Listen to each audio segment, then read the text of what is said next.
Mon ami, écoute ton Dieu. Mon ami, écoute ton Créateur. Il y a de l'espoir pour toi en ce monde. Vous suivez en ce moment un séminaire de formation du club Jésus pour réussir, animé par Edgar Guidibi et Hermione Huegban. Le club Jésus pour réussir a pour vocation de vous aider à vous épanouir et à prospérer en démontrant par les fruits qu'il vous fera porter que Jésus est bel et bien le chemin, la vérité, la solution et la vie. Christ est la solution. Décharge-toi sur lui. Le club Jésus pour réussir est situé à Saint-Rita, au bord des pavés non loin de la station MRS. Vous pouvez nous joindre en visitant le www.jesuspourreussir.org ou en appelant le 00229 94 01 54 26. Club Jésus pour réussir, une initiative de Global Service Plus qui évolue dans le secteur de l'immobilier, de la formation, du marketing et dans bien d'autres. Visitez le www.globalserviceimo.com ou appelez le 00229 94 97 07 07 pour en savoir plus. Que Dieu vous bénisse. Pourquoi continuer à souffrir ainsi? Est-ce que la solution existe?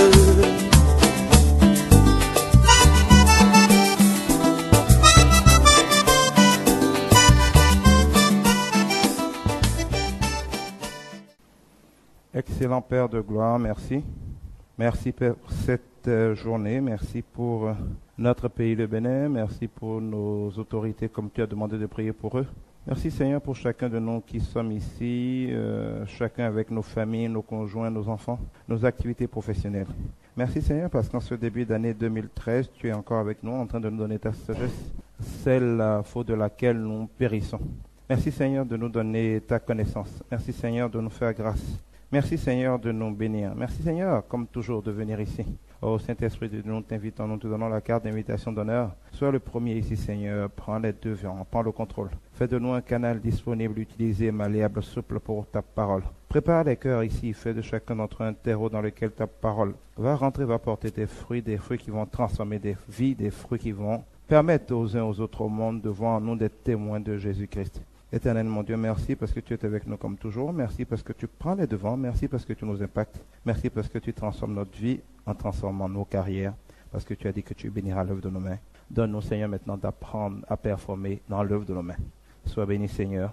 Au nom de Christ Jésus, nous avons prié. Amen.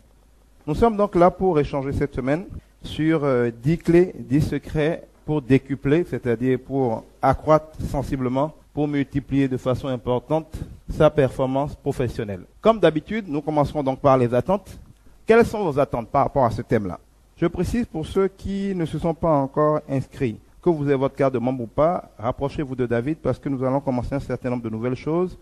Désormais, nous voulons que chaque personne qui est nouvelle au club ait un parrain, c'est-à-dire un membre du club qui est plus ancien que lui qui va le suivre. Et nous allons faire en sorte que chaque personne qui rentre au club puisse rapidement avoir une consultation personnalisée avec mon épouse et moi pour que nous fassions le point de qui il est, d'où il vient, quels sont ses problèmes, quelle est sa situation familiale, professionnelle, de couple, économique, en termes de santé, bref, quels sont les défis de sa vie. Nous allons déjà naturellement lui donner des premiers conseils personnalisés parce que c'est une consultation seul à seul avec lui. Et nous allons mettre en place avec lui un plan d'action sur 6 mois pour l'aider à transformer sa vie. On va lui conseiller des livres à lire, des CD à écouter, des choses à faire, bref. On va faire un peu comme chez un médecin, il va avoir un dossier pour lui. Et tous les 6 mois, nous allons le rencontrer à nouveau pour faire avec lui le point de ses suivis.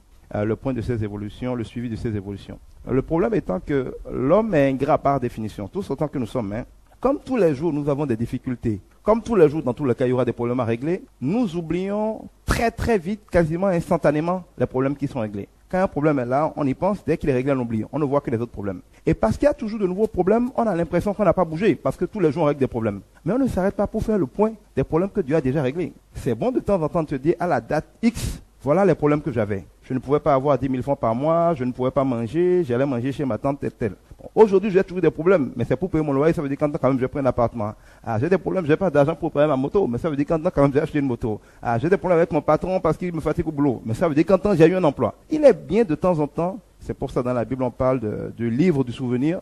C'est par exemple ce livre-là qui a sauvé Mahadoché et consort. Il est important de temps en temps de pouvoir faire le point à une date donnée de sa situation, de dire clairement ce qu'on demande à Dieu et d'avoir la présence d'esprit à une autre date de faire le point. Et souvent, on est surpris de voir tout ce que Dieu a fait qu'on n'a même pas eu le temps de réaliser. Et quand on ne réalise pas, on ne peut pas dire merci. Quand on ne dit pas merci, on fait partie des 9 qui, après le miracle de Jésus, sont partis alors qu'un seul est revenu le voir.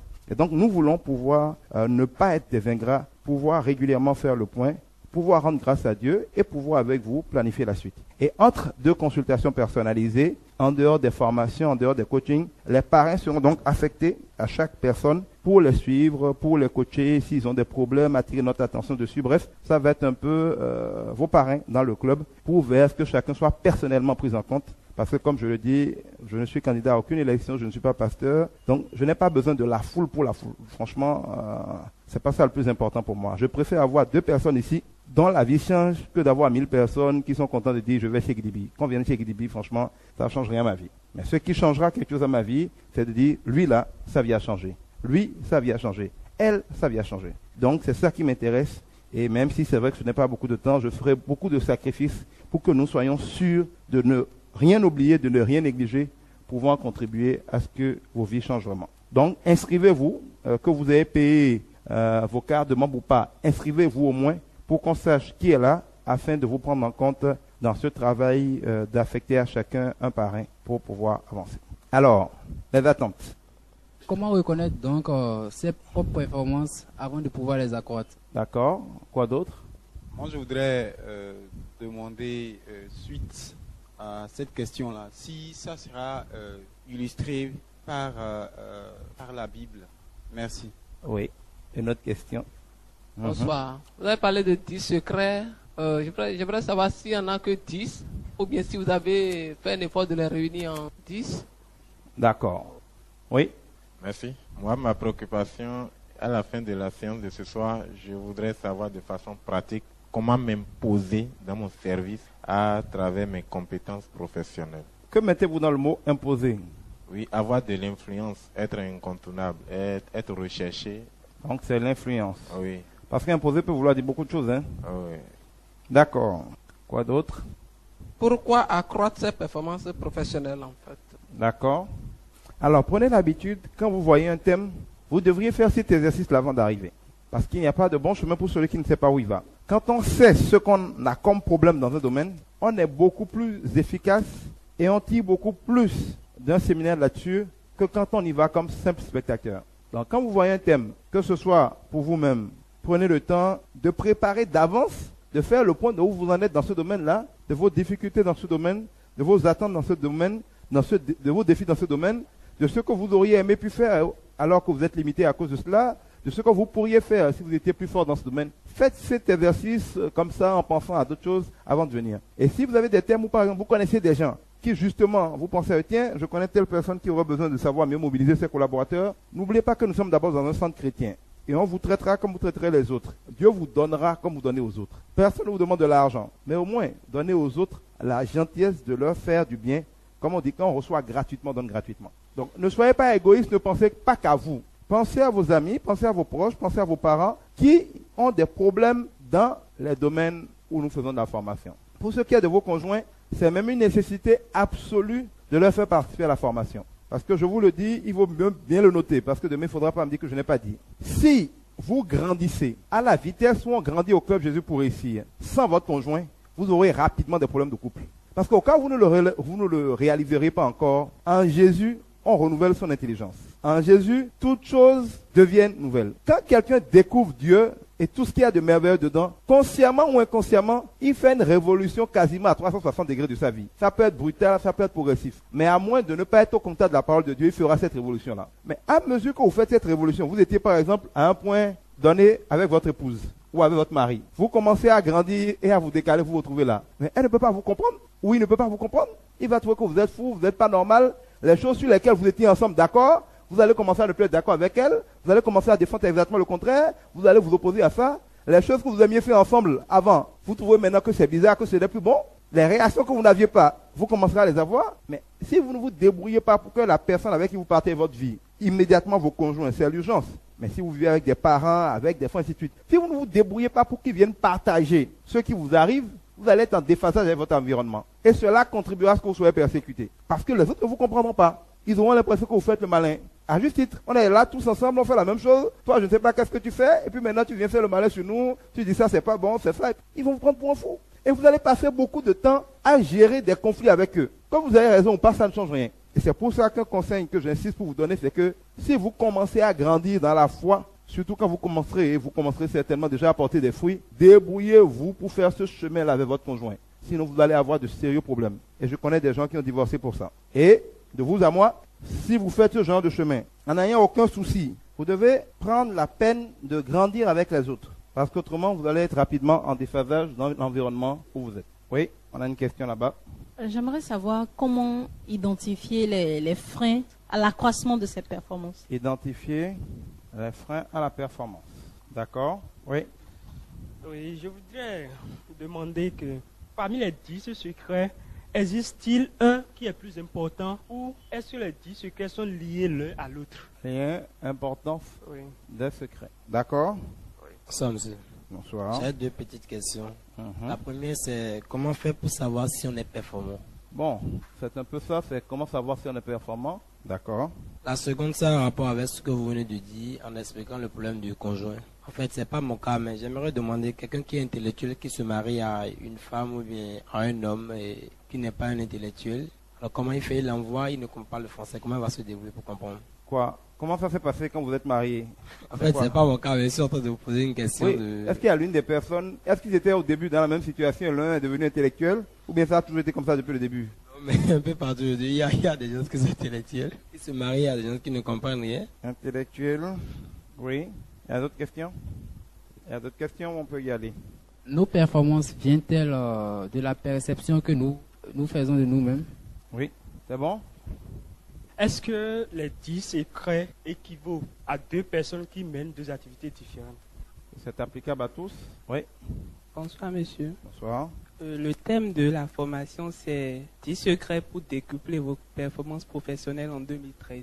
Est-ce à dire qu'en 2014, en 2015, ce serait plus valable? Évidemment que si. Parce qu'on est en 2013 et que je veux que vous réussissiez 2013. Bonsoir, monsieur.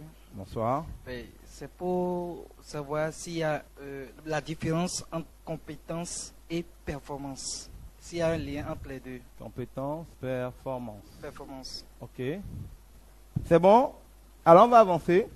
Je vais peut-être répondre pêle-mêle aux questions d'abord parce que c'est des questions très très pratiques qui ont un rapport avec ce que j'appelle 10 règles, 10 principes, 10 clés pour décupler sa performance. Ça, c'est des épiphénomènes, c'est comme je dirais la partie visible de l'iceberg. Toutes ces questions que vous posez, c'est lié, je dirais, aux symptômes peut-être de la contre-performance, mais le cœur de la contre-performance n'est pas que là, est ailleurs. Donc, ce que je vais faire, c'est que je vais d'abord répondre à ces questions qui, mine de rien, déblaient beaucoup le terrain, nous rentrent dedans, et je vais introduire sur les 10 performances, quitte à ce que nous les poursuivions demain. Les 10 clés plutôt, quitte à ce que nous les poursuivions demain. Alors, je vais commencer par les questions les plus borderline, les questions par exemple sur le couple. Intellectuel marié à une illettrée, conjoint qui n'est pas dispo. Alors, si un conjoint n'est pas dispo, il y a beaucoup de possibilités ici. Il y a certainement des heures où elle est dispo, où elle peut venir lire, si elle est laborieuse. Si elle n'a pas le temps de lire, toutes les formations ici sont enregistrées. Et vous avez accès aux copies gratuitement. Amenez une clé USB, amenez un CD, quand vous fassiez la copie dessus, vous pouvez écouter ça. C'est sûr qu'il y a quand même des moments où elle peut écouter ça. Et même quand on prépare un examen, ce n'est pas très bon en général de ne faire que du travail matin, midi, soir, de ne rien faire d'autre. Il faut pouvoir aérer le cerveau en diversifiant ses activités. Donc, les formations étant disponibles aussi en enregistrement, qu'on ne vous fait même pas payer pour vous donner, il n'y a aucune raison que vous n'en fassiez des copies pour donner à ceux qui ne sont pas là. Quitte à ce que quand ils auront le temps, ils viennent. Encore que le temps est toujours une question de motivation. C'est vrai que quelqu'un qui est en classe d'examen a un certain nombre de limites, mais le temps c'est une question de motivation. Donc tôt ou tard, ils finiront par venir. Mais en attendant, vous pouvez déjà faire des copies et de leur donner. Un intellectuel marié à une illettrée. Nous avons plusieurs cas de figure. Vous avez les cas de figure dans lesquels les deux étaient illettrés. Bon, quand on dit illettré intellectuel, c'est pas forcément en termes d'aller à l'école, mais je parlerai de différents niveaux. Parfois c'est riche et pauvre, c'est d'une classe sociale et d'une autre classe sociale, c'est intellectuel illettré, c'est chrétien et non chrétien. Bref, parfois des oppositions. Il y a deux cas. Il y a le premier cas où les deux au départ étaient au même point, comme je l'ai dit. Et où par la force de la vie, par la foi, par le développement professionnel, quelqu'un, comme on le voit par exemple, était un enseignant, il est nommé directeur départemental de l'enseignement, et puis après nommé directeur de cabinet, et puis après il est nommé ministre de l'enseignement. Il y a quand même un grand écart entre l'enseignant qu'il était, et peut-être qu'on imaginait toute sa carrière être, et le ministre de l'enseignement. Mais le pas est vite franchi dans des environnements comme le nôtre. Cela veut dire que brutalement ou progressivement, quelqu'un peut changer de vie. Celui qui était tous les soirs à la maison à manger de la pâte avec sa femme peut passer tout son temps dans des galas. Alors, quand il est dans des galas, selon le cas, soit il rechemise sa femme, il la reloue, qui lui apprend des choses, il l'habille, il lui prend des tailleurs qu'on sort pour la mettre au niveau et pour sortir avec elle. Ou alors, et là, ce que beaucoup de gens font, ils commencent de plus en plus à s'éloigner d'elle, à la laisser à la maison. Et parfois, et là, ça se trouver des femmes du milieu où ils commencent à être le plus souvent, qu'ils trouvent plus adaptées. Donc, dans un premier cas, c'est simplement parce que l'un, et c'est ce que je disais tout à l'heure, a progressé dans une direction alors que l'autre n'a pas bougé, et le déphasage fait crier. S'ils n'ont pas l'expérience, s'ils n'ont pas la grâce du Saint-Esprit pour savoir comment gérer ce décalage-là et continuer de se trouver compatible, parce qu'on se marie, parce qu'on se trouve compatible. Évidemment, si la situation de l'un change fondamentalement, la compatibilité effectivement est menacée. Et c'est pour ça d'ailleurs que si aujourd'hui je dois parler du choix de conjoint, on dira toujours que c'est Dieu seul qui peut choisir un conjoint, comme on l'a déjà dit dans plusieurs séminaires ici. Parce que même si tous vos critères sont objectifs et pertinents pour choisir votre conjoint, vous choisissez un conjoint sur la base de votre pronostic de l'avenir. Et souvent, ce que vous pensez être votre avenir n'est pas toujours votre avenir. Ce que vous pensez être l'avenir de l'autre personne n'est pas toujours l'avenir qu'il a finalement. Quelqu'un de rayonnant aujourd'hui peut devenir nul demain. Si vous épousez une femme parce qu'elle aime danser, qu'elle aime la belle vie, que vous aimez la belle vie, bon, demain quand elle va faire un accident, elle sera paralysée. Vous n'allez plus l'aimer? Quand elle va passer de quelqu'un de très jovial, de très enthousiaste, c'est qu'un problème de la vie va la rendre très terne, très triste, ayant plein de soucis tout le temps, étant tout le temps enfroignée sur elle-même, est-ce que vous allez fuir? Donc, seul Dieu qui nous connaît aujourd'hui, mais qui nous connaît jusqu'à notre mort et qui connaît tout le monde, peut en réalité décider qui peut être compatible avec qui pour que les deux avancent ensemble et pour qu'au finish, il y ait un couple qui a survécu. Et donc, c'est l'occasion d'attirer votre attention pour vous dire, impliquez un peu plus, faites un peu plus attention à Dieu, demandez un peu plus souvent conseil à Dieu sur le choix de vos conjoints. Il y a maintenant le cas de figure où au départ déjà, il y avait cet écart. Ça arrive aussi. Il y a par exemple des gens qui estiment que parce qu'ils veulent une femme soumise, parce qu'ils veulent une femme de tel et tel type, ils ont peur un peu des femmes émancipées, des femmes trop brillantes, des femmes trop riches, des femmes qui veulent porter le pantalon. Ils n'ont pas tout à fait tort, mais là encore, c'est une erreur de bâtir sur des montages, sur des équations humaines comme ça, des questions complexes. Je peux vous dire simplement que quand deux personnes se marient, ils sont censés faire un, ils sont censés faire beaucoup de choses ensemble, et leur destinée est censée se fusionner pour faire une destinée. Si ce n'est pas le plan de Dieu qu'ils soient ensemble, il va y avoir beaucoup de problèmes dans celui-ci. En tout état de cause, consultez autant que faire se peut Dieu dans le choix de votre conjoint et aux différents carrefours de votre vie. Et moi, je peux vous dire que quand vous êtes avec la personne que Dieu vous a choisie, plus vous évoluez, c'est-à-dire vous arrivez dans des positions de votre vie que vous n'imaginez même pas, et vous découvrez que Dieu avait choisi votre conjoint comme par hasard en prévision de ça. Vous passez dans une autre situation et il n'y a toujours pas de surprise. Comme par hasard, Dieu avait déjà prévu ça. Quand Dieu vous donne le bon conjoint, quelles que soient les situations de votre vie, vous avez l'impression qu'il avait choisi le conjoint en fonction. Mais ça, Dieu seul peut le faire parce que lui seul sait ce qui va venir et nous ne le savons pas. D'accord? Maintenant, comment savoir si on est performant? Il y a en filigrane la question de la performance. Je dirais que performer, avoir des performances, c'est atteindre de bons résultats. Si nous voulons parler en chrétien, nous dirons porter de bons fruits. Porter de bons fruits dans la quantité, porter de bons fruits dans la qualité. Parce qu'on performe aussi bien en quantité qu'en qualité. Vous pouvez avoir une très belle production de fruits, mais n'avoir que 2 ou 3 paniers. Quelqu'un a des fruits qui sont un peu moins bons que vous, mais il a 100 paniers. Donc, la performance, d'ailleurs, devrait pouvoir s'apprécier par rapport à différents critères. Vous regardez votre performance en quantité, votre performance en qualité, votre performance en temps. Bref, par rapport à l'axe, par rapport à l'indicateur qu'on prend, votre performance, c'est le résultat que vous atteignez. Donc, on ne peut pas parler de performance ou de résultat sans avoir préalablement parlé d'objectif. Je reviens toujours à cela. D'objectif ou de normes. Si on dit que vous êtes le champion, c'est qu'on suppose que vous avez couru avec d'autres personnes que vous avez battues. On ne peut pas courir seul et être le champion. Ou si vous êtes sur le terrain, comme parfois en athlétisme et qu'on sort, c'est qu'il y a un chrono, on compare votre chrono avec le chrono des autres. Parfois, on compare même votre chrono, votre performance, et après on va faire débat pour savoir est-ce que tu es riche ou tu n'es pas riche. Ce n'est pas possible puisque être riche, ça veut dire quoi? Ah, je suis fort, ça veut dire quoi être fort concrètement? Fort de quoi? Fort à faire quoi? Fort où? Fort comment? Un objectif doit être précis, il doit être mesurable. Et si possible, il doit avoir une échéance. Je ne peux pas dire qu'il faut faire 10 millions de chiffres d'affaires sans dire en combien de temps. Peut-être en 100 ans, tout le monde peut faire 10 millions de chiffres d'affaires. Mais quand je dis faire du chiffre d'affaires 10 millions, c'est pas exemple par mois, c'est pas trimestre, c'est pas jour, c'est pas semaine, c'est pas année. C'est ça qui vient faire de ça un objectif à atteindre. Mais dit, bon, faites-moi 10 millions de chiffres d'affaires, ce n'est pas encore un objectif. On ne peut pas encore parler de performance parce que ce n'est pas précis, ce n'est pas mesurable, ou alors il n'y a pas une échéance en face. Donc, pour pouvoir mesurer ces performances, il faut avoir fixé l'objectif, il faut avoir défini qu'est-ce qui est exceptionnel, qu'est-ce qui est moyen, qu'est-ce qui est mauvais. Et donc, il faut aussi s'entendre sur les outils qui vous permettront de regarder, de mesurer, d'analyser votre performance pour la comparer aux résultats. On fixe l'objectif, on dit qu'est-ce qui est bon, qu'est-ce qui est moyen, qu'est-ce qui est mauvais. Vous vous mettez à travailler, à courir, à performer. On mesure votre résultat, on le compare à la norme et on décide si vous êtes excellent, moyen ou mauvais. Cela suppose qu'on se soit aussi entendu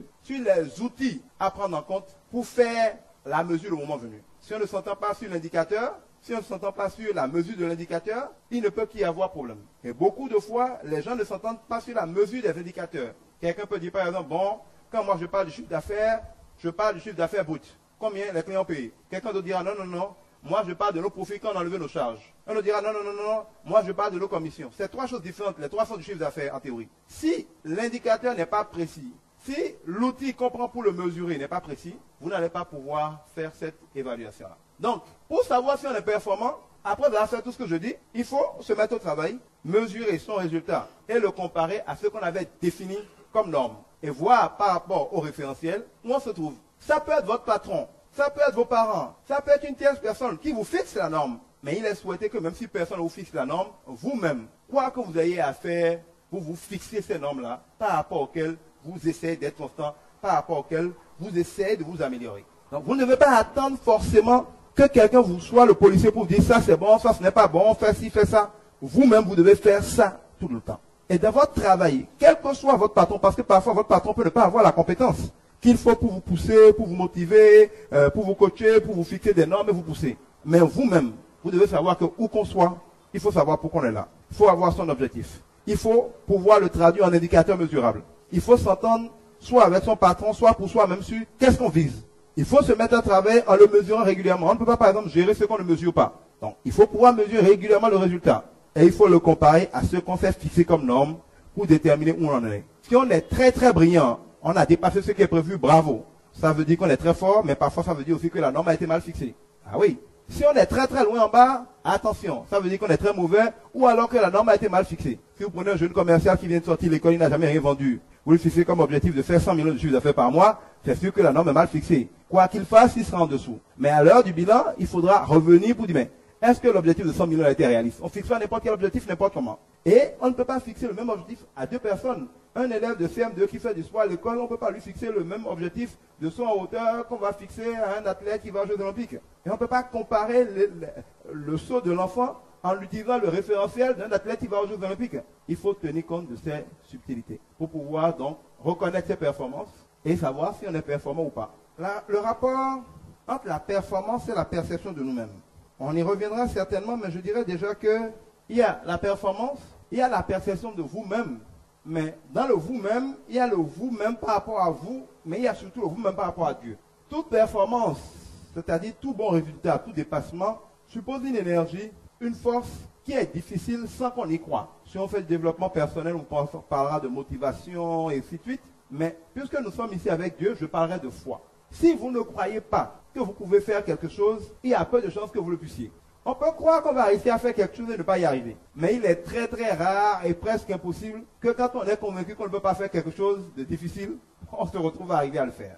Parce que face aux difficultés, on est souvent obligé d'aller chercher au plus profond de nous-mêmes des ressources cachées, les dernières forces, les dernières énergies pour relever le défi. Si nous étions dans une situation de dire, franchement, je n'y arriverai jamais. Donc, on vous dit d'essayer, je vais essayer. À la première difficulté, on se décourage et on n'a pas la force qu'il faut pour aller puiser dans cette dernière ressource qui existe pourtant. Mais quand on croit pour une raison ou une autre qu'on est capable, qu'on a envie de relever le défi, qu'on a envie de prouver aux autres qu'on est bon, et qu'on croit qu'on est bon, même quand les difficultés arrivent, on a cette énergie, on a cette motivation qui vous permet d'aller très très loin, chercher une grande quantité de ressources inestimables. L'idée étant que dans tous les cas, chacun de nous utilise à peine 10% de son potentiel, en réalité. Je vous donne un simple exemple.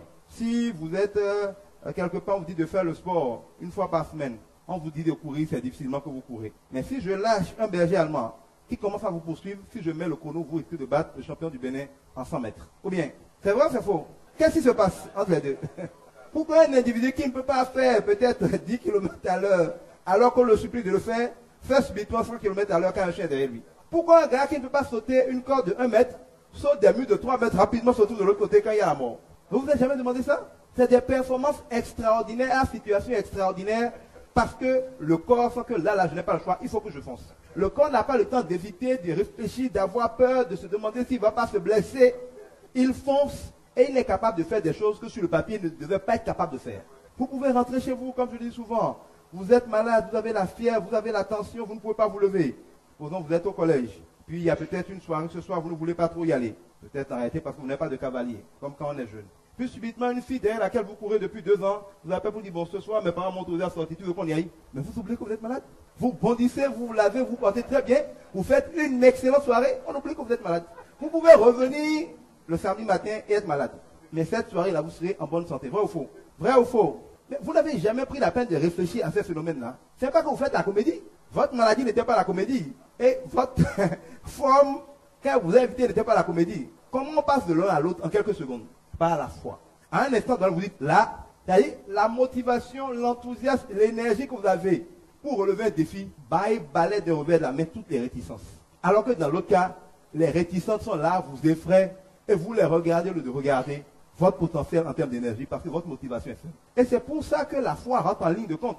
Je vais dire, mais si il y a une montagne devant vous, quand on est malade, on est hyper tendu, on a la fièvre, c'est une montagne. A priori insurmontable. Mais quand vous croyez, je dis, mais si vous croyez, dites-lui de bouger, elle bougera. Nous en faisons l'expérience. Quand ça chauffe, il y a un lion derrière vous. On vous dit de courir. Vous croyez qu'il faut courir, que vous pouvez courir, que votre vie en vaut la peine. Mais vous y arrivez. Ce qu'on croit, on l'obtient toujours. Le problème, c'est que dans beaucoup de situations, quand nous prenons le temps de réfléchir, nous n'arrivons pas à croire. Et c'est pour ça, j'ai déjà dit ça ici plusieurs fois, on parle de l'arbre de la connaissance du bien et du mal. C'est-à-dire que dès que vous commencez, au lieu d'obéir à Dieu qui dit tu peux, à commencer à dire est-ce que je peux vraiment, avec ce grand mur là, regarder son épaisseur, c'est rugueux, hein, je vais me blesser, je vais déchirer ma robe. Dès que vous commencez à discerner ça, c'est fini. Vous ne pouvez plus le faire. Mais quand vous avez le feu et que vous n'avez pas le temps de réfléchir, votre foi est maximum concentrée simplement sur la survie, vous arrivez à faire des exploits. Et c'est pour ça que dans la foi, on nous dira, et ça marche, face au problème, ne regardez pas le problème.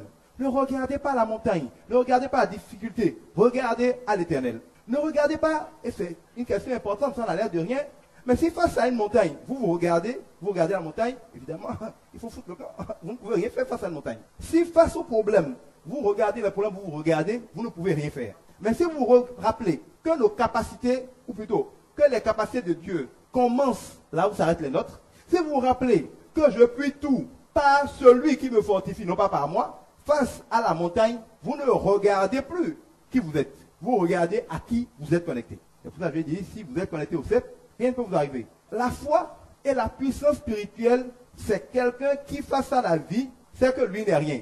Mais que justement, Dieu n'utilise que les gens qui ne sont rien. C'est qu'il est faible, mais que la spécialité de Dieu, c'est d'élever les faibles. Qu'il est pauvre, mais que la spécialité de Dieu, c'est de prendre des pauvres et d'en faire des riches. Qu'il est un esclave, mais que Dieu a pour habitude de transformer des esclaves en rois. Quand il sait ça, quand il croit ça, quand il est sûr de ça, ce qui l'aurait fait fuir ici ne se regardait que lui-même, ne lui dit plus rien parce qu'il fait que lui n'est pas le plus important. Lui n'est que le jouet dans la main de quelqu'un que rien ne peut arrêter.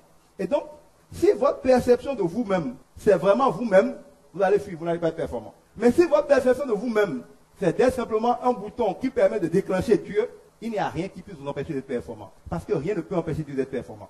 C'est comme si vous prenez une multiprise. Vous voulez alimenter une grande installation avec beaucoup de lampes, de haut-parleurs, tout ça. La multiprise en elle, même si on ne la branche pas, elle ne vaut rien. Elle ne vaut rien. Donc, on peut commencer à pleurer. Mais dès que vous la connectez à un compteur triphasé, à une prise qui est reliée à un compteur triphasé, tout devient possible. Donc, la puissance d'une multiprise ou de n'importe quel appareil dépend moins de l'appareil lui-même que de la source d'énergie à laquelle l'appareil est connecté.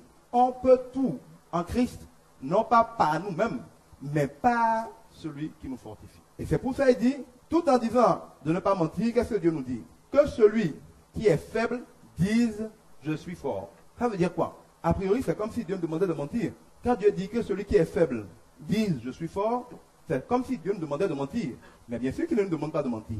Alors, si Dieu ne nous demande pas de mentir, qu'il interdit même le mensonge, et qui nous dit que celui qui est faible dit je suis fort, ça veut dire quoi?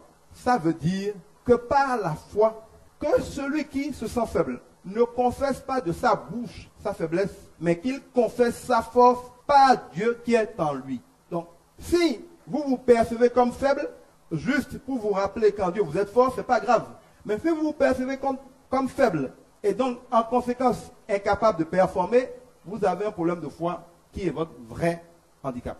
Et donc, on y reviendra certainement, vous devez avoir de vous une perception qui est celle de la foi. Elle enlève les limites, elle enlève les barrières et rend possible des choses qui ne seraient pas autrement possibles. Comment identifier les freins à la performance?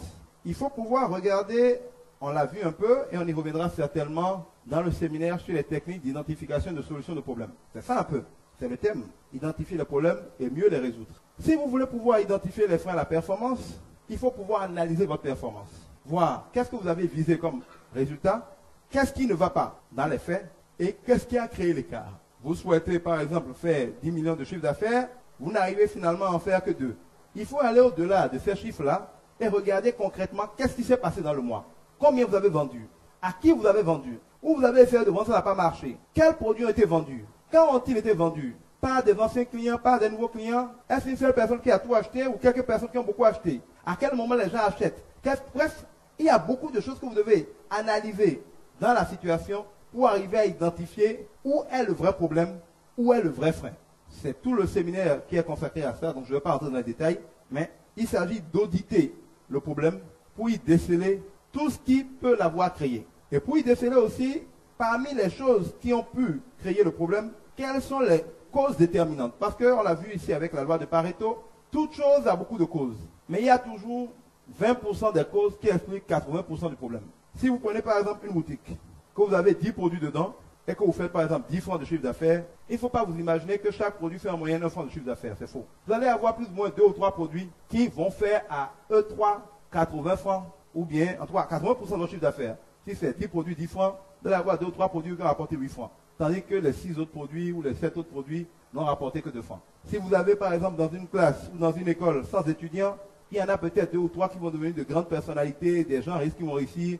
Le reste sera, bon, des mythos aimés. Vous prenez une journée de 24 heures ou une journée de travail de 10 heures. Il y aura 2 ou 3 heures qui vont être des choses décisives. Vous avez de vrais problèmes, vous avez de bons résultats. Le reste, vous regardez, vous vous demandez, mais qu'est-ce que j'ai fait de ma journée? La journée s'est terminée. Donc, dans tous les domaines, quand vous allez par exemple à l'hôpital, quelqu'un arrive aux urgences, il est à la tête de la mort, vous n'allez jamais voir un médecin regarder s'il a le sida, s'il a le palu, s'il a la typhoïde. Ils s'en foutent de ça. Quand vous arrivez aux urgences, donc vous êtes sur le point de mourir, ce qui les intéresse, c'est les signes vitaux, c'est-à-dire les 20%. Qu'est-ce qui peut tuer quelqu'un? La fièvre, une poussée de température, une mauvaise respiration, une hémorragie. Il n'y a pas plus de 4 ou 5 choses qui peuvent tuer un homme. Donc quand vous arrivez en urgence à l'hôpital, on prend votre tension, on prend votre température, on vérifie l'anémie pour voir si vous n'avez pas une hémorragie, on vérifie 3 ou 4 choses. Et si par exemple, vous avez la tension, on oublie tout le reste, on soigne ça d'abord. Votre température est trop haute, on ne veut pas savoir qu'est-ce qui a créé la température, on la baisse d'abord. On s'occupe des 4 ou 5 signes vitaux qui peuvent vous tuer. On sait qu'il y a beaucoup d'autres choses qui sont là, sinon vous ne pouvez pas venir à l'hôpital. Mais l'urgence à l'hôpital, ce n'est pas de faire un bilan de santé pour savoir de quoi vous souffrez. C'est de voir par rapport aux 5 signes clés, est-ce qu'il y a urgence? Il y a urgence, on règle ces 5 signes clés. On sait que dès qu'on a réglé ces 5 signes clés là, vous ne pouvez plus mourir.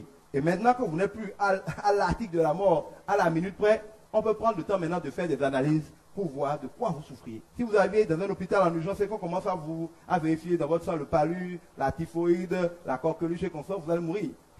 Ou bien, mais c'est comme ça que les gens font dans les entreprises ou dans les problèmes de leur vie. Ils arrivent, il y a un grand problème et on commence à regarder des petits détails au lieu de s'occuper de l'urgence à régler. C'est pas que les petits détails sont mauvais, mais quand il y a l'urgence, c'est pas ça qu'on regarde. Il faut apprendre dans toute situation à repérer là où se trouve l'essentiel, à attaquer l'essentiel, à régler l'essentiel, le reste viendra. Et donc, nous verrons ça amplement dans le séminaire sur les techniques d'identification et de solution de problèmes. Et comme on en a déjà fait un, vous pouvez, pour ceux qui sont pressés d'écouter partiellement de quoi il s'agit, aller à la bibliothèque numérique. Alors, pourquoi il faut accroître ses performances professionnelles? Dieu s'est engagé pour nous bénir à bénir l'œuvre de nos mains. Dieu n'a jamais dit qu'il bénirait nos prières. Il n'a pas dit qu'il bénirait nos diplômes. Il dit qu'il bénit l'œuvre de nos mains. Quand Dieu veut vous bénir, il passe toujours par ce que vous faites, qu'il fait marcher. Quand il veut bénir Jacob, Jacob est un berger, il fait prospérer son troupeau. Donc, il accroît de manière extraordinaire les performances de Jacob comme éleveur. Même quand tout était réuni comme condition pour que son troupeau soit négligeable, Dieu, lui, c'est sa spécialité. Il vient là où le troupeau est censé être nul, il s'occupe de transformer son troupeau. Mais si Jacob n'avait pas de troupeau, Dieu ne peut pas le bénir et le rendre riche. Il ne va pas lui faire tomber l'argent du ciel. Dieu peut vous envoyer la nourriture du ciel comme la manne, mais c'est toujours la nourriture d'un jour. On ne peut même pas le garder jusqu'au lendemain. Donc le break dans votre vie ne se fera pas parce que Dieu a envoyé la nourriture du ciel. Ça, c'est la manne. Mais là où coule le lait et le miel, ça ne peut être conquis que par l'œuvre de vos mains. Et comme il a dit à Josué, dit, tout lieu que foulera la plante de vos pieds, je vous le donnerai en possession. Donc vous pouvez pas être en train de dormir et prendre quelqu'un en possession. Dieu a beau leur dédier la terre promise, ils ont dû se battre ville par ville pour conquérir ce qui leur était promis. Vous devez donc être performant professionnellement, c'est-à-dire dans votre travail. Et l'homme est fait pour travailler. Jésus a dit, je dois travailler parce que mon Père travaille aussi. Nous avons vocation à travailler. Et donc, être performant, pour que sa récolte soit grande. Ça, Dieu peut le faire. Mais Dieu ne peut rien faire s'il ne fait pas d'agriculture. Dieu bénit votre travail. Donc, si vous voulez avoir de grands résultats, vous devrez avoir une grande performance. Vos bénédictions seront toujours proportionnelles à vos performances. À la différence que pour le païen, ses performances, il croit que ça dépend que de lui et des autres, de l'environnement et de l'économie. Mais le chrétien sait que ses performances sont une combinaison de ses efforts, de son travail, mais surtout de la bénédiction de Dieu sur son travail. Là où le païen pense que les temps sont durs, il est obligé d'échouer, le chrétien sait que Dieu a dit que quel que soit la mer dont les temps sont durs, ses enfants à lui ne manqueront de rien, ils mangeront les meilleures productions du pays. C'est ça la différence entre un païen et un chrétien. Le chrétien sait que nous, c'est notre droit juridique et légitime en Dieu. Nous avons vocation à être la tête et non la queue. Donc ce n'est pas possible qu'un chrétien connecté à Dieu arrive quelque part, qu'il fasse ce que Dieu lui a demandé de faire et qu'un non-chrétien le batte. Ce n'est pas possible. S'il est un vrai chrétien, c'est ça le défi de la performance professionnelle. L'autre aspect des choses, c'est que quand on parle de travail, on parle de servir. Jésus nous a dit que celui qui sera le plus grand sera celui qui sert beaucoup les autres. Jésus nous a dit que celui qui sème beaucoup récoltera beaucoup. Celui qui donne beaucoup recevra beaucoup. Cela veut dire que l'une des plus grandes choses, et il nous dit que le plus grand commandement à part d'aimer Dieu lui-même plus que tout, c'est d'aimer le prochain plus que tout. Travailler là, c'est quoi? C'est servir les autres. Quel que soit le travail que vous faites, dites-moi quel est votre travail et je vous montrerai en quoi ce n'est qu'un service aux autres. Si vous êtes cuisinier, vous passez votre vie à rendre aux autres le service de les aider à manger. Vous êtes une source de bénédiction pour les autres en les aidant à manger. Si vous êtes un mécanicien, vous êtes une source de bénédiction pour ceux qui ont des moteurs, ceux qui ont des voitures, en les aidant à ce que leur véhicule ou leur moto ne soit pas immobilisé parce qu'il y a une panne. Vous êtes un formateur, vous êtes une source de bénédiction pour aider les gens à comprendre qu'est-ce qui les bloque et à régler ce problème et avancer. Vous êtes un enseignant, vous avez pour rôle de bénir des enfants, de les passer d'ignorants, de personnes vierges ne sachant rien, à personnes enseignées, éduquées, capables de franchir les échelons de la vie. Quel que soit votre travail, ne l'oubliez jamais, il a d'abord pour vocation, avant même de parler du salaire, et c'est l'erreur de beaucoup de gens, les gens croient qu'on travaille pour le salaire. Celui qui travaille pour le salaire n'ira pas loin dans la vie. On ne peut pas travailler, on ne peut pas être un joueur de football rien que pour l'argent. Vous n'allez jamais être assez bon. On ne peut pas jouer 90 minutes sur le terrain comme on le fait là, au rythme où on le joue, 3 fois, 4 fois par semaine, pendant toute une année pour un salaire. Parce que vous pouvez même jouer 30 minutes à leur rythme. Même si vous donnez 10 millions, vous ne pouvez pas. Donc, pour atteindre un grand niveau de performance, il ne faut pas regarder l'argent. Il faut être tellement passionné qu'on fait des exploits. Et l'exploit vous bénit. C'est-à-dire qu'en servant les autres avec amour, avec zèle, avec passion, avec dévouement, on porte de grands fruits dans leur vie. Et conformément aux règles de Dieu qui disent que quand vous bénissez les autres, vous serez bénis. Quand vous donnez, vous recevrez. Quand vous semez dans leur vie, vous récolterez. Vous prospérez vous-même. Vous gagnez gros. Vous avez différents avantages dans la vie. Bref, vous êtes bénis en récolte de ce que vous avez semé dans la vie des autres. Et ces récoltes ne sont pas que financières. Si vous êtes par exemple caissier dans une banque, vous pensez que vous n'êtes là que pour compter les billets, servir les gens, prendre votre argent. Et vous le faites mal. Vous répondez mal aux gens, vous loyez les clients, vous méprisez les clients, vous n'êtes pas patient envers eux. D'abord, vous allez toucher à peine votre salaire, vous allez être tout le temps triste, vous allez être tout le temps stressé, vous allez tomber malade, vous allez avoir des ulcères, vous allez avoir des palpitations, vous allez avoir de l'hypertension. C'est déjà une partie de vos punitions. Tout votre argent va passer dedans. Vous allez peut-être avoir votre mari qui va vous lâcher parce que vous êtes devenu une femme acariâtre. Mais puis, c'est que là où une autre caissière, qui est gentille avec tout le monde, arrive au commissariat, on peut se connaître. Ah, madame, ça va, c'est toi qui m'as servi à la banque la dernière fois. Viens, qu'est-ce que tu veux? On lui règle ton service. Vous lui a dit, ah, madame, puis là, amenez-la moi. Quel est son cas? Enfermez-la. Vous allez à l'hôpital. Votre enfant est malade. Un docteur qui aurait dû vous voir vous dire, ah, c'est la dame de la banque, elle est très gentille. Mettez-moi tout en urgence, amenez-moi tout. Je paye tout, ainsi de suite. On va dire, laissez-la.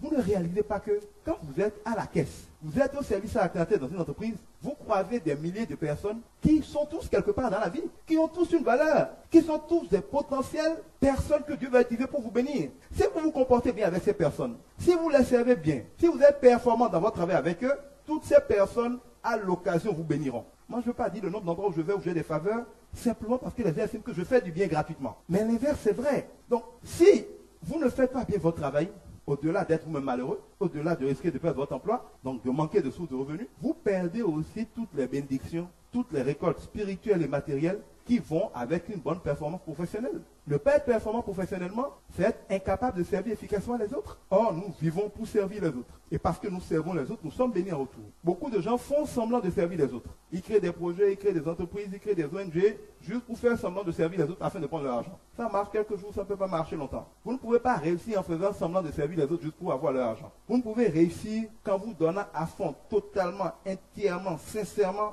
pour les servir. On ne peut pas faire semblant. Beaucoup de gens échouent en affaires parce qu'ils font semblant de servir les autres juste pour prendre leur argent. Et même si les autres ne se rendent pas compte qu'ils font semblant, ne savent pas pourquoi, les autres ne sont pas attirés vers ceux qui ne sont pas intéressés par eux. Quand vous aimez les gens, ça se sent.